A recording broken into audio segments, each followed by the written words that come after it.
Bem-vindos. Então, hoje eu vou tentar fazer uma explicação sobre os resultados que foram obtidos essa semana. Bom, antes disso, eu volto àquele assunto da curva de Gauss, que é distribuição normal também, é conhecida na estatística, né? Ela basicamente tem esse comportamento que aqui está, né? Ela tem um comportamento que obedece basicamente essa exponencial que está aqui, o tempo t está aqui, e aqui seria o t máximo. O t máximo é justamente o dia que corresponder ao valor máximo do número de inclusão de valores, né? Depois aqui a gente tem uma queda. Quer dizer, esse gráfico estaria expressando o número de casos que estão aparecendo a cada dia. Bom, só para mostrar para vocês como é o comportamento dessa curva, ela obedece, né? Aqui eu fiz aquela fórmula, eu coloquei aqui os valores e o gráfico está aqui. Mas se eu alterar, por exemplo, dois valores que aparecem ali na equação, se eu alterar esse valor que eu chamo de sigma, que ele dá justamente a distribuição dos valores, né? Assim, como eles estão, se os números estão muito espalhados ou não, ou seja, é chamado de é tipo uma variação estatística deles. Então, por exemplo, se eu reduzir esse valor para 400 aqui, ela se estreita mais, né? Se eu aumentar para 1000, por exemplo, ela se alarga mais. Esse valor do T máximo é justamente o correspondente ao dia em que você teria o máximo da curva, né? Seria o dia que nós queríamos, então, tentar colocar o máximo para lá. No caso da virose, se você colocar o máximo para lá e tentar abaixar um pouco mais essa curva, você vai ter uma capacidade melhor dos hospitais de atender todos os doentes, né? Então, o comportamento da curva vai ser importante para as decisões que estão sendo tomadas pelo Ministério da Saúde. Bom, então essa curva, se você somar todos aqueles valores, se você pegar todos os valores que estão aparecendo aqui, cada valor em cada dia corresponde ao número de doentes que apareceram naquele dia. Então, se você for acumulando esses valores, você vai obter uma curva que é essa daqui, que é justamente uma equação que eu mencionei no primeiro vídeo, que é a equação logística. A equação logística, então, apresenta esse comportamento, né? O resultado do gráfico dela é basicamente esse daqui. Então, essa equação logística é que deve ser estudada para entender o comportamento que nós vamos ter ao longo do tempo aí. Mas a ideia seria que as políticas que foram sendo tomadas façam com que essa curva fique cada vez mais baixa, né? A gente tentar baixar esse máximo aqui que ela atinge, porque o que acontece? Aqui você tem um crescimento que é basicamente, inicialmente, é exponencial, aí chega lá na frente e ele começa a estabilizar. Aqui estabilizou no valor 35, né? Mas pode ser 35 mil pessoas, não sei. Mas aqui nós estamos trabalhando só com valores fictícios aqui. Mas o comportamento que a gente tem aqui é basicamente o que acontece com as viroses, tá? Então ele começa crescendo muito rápido e depois ele começa a estabilizar. A China, por exemplo, já está nessa situação.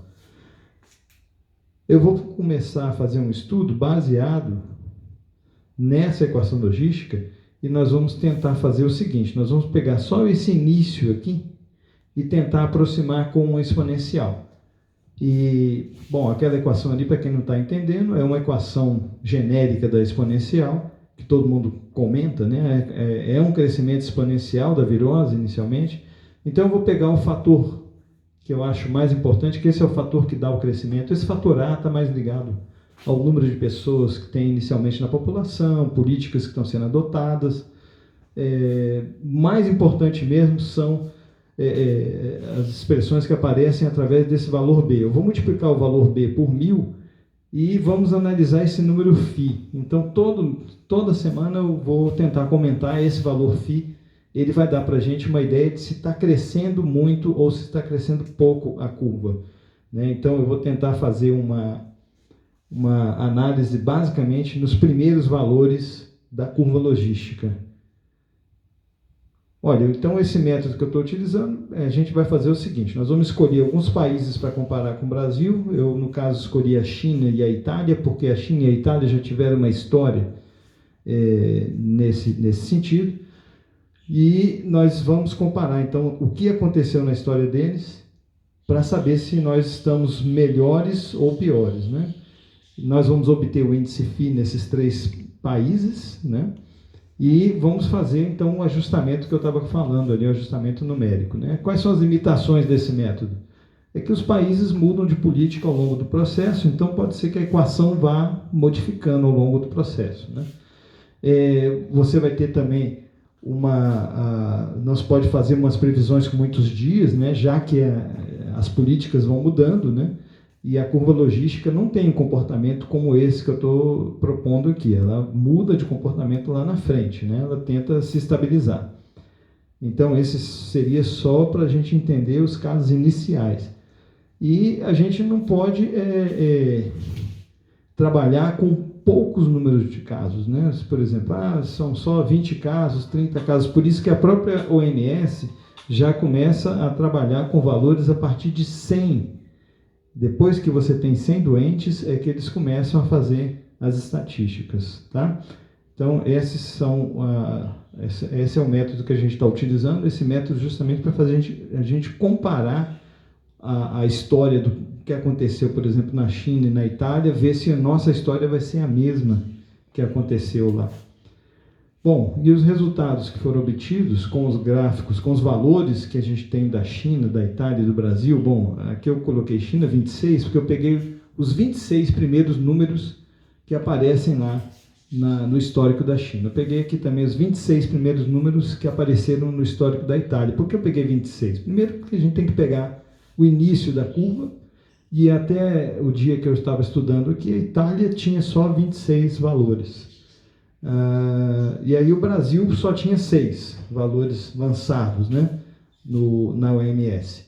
Então, bom, aqui estão os resultados, né? Quem não tiver muita compreensão da equação exponencial, mas aqui estão os resultados das equações. Por exemplo, no caso da China, a equação exponencial até o 26º número, né, até o 26º dia, eles tiveram esse comportamento. Esse R2 dá uma confiabilidade dos valores.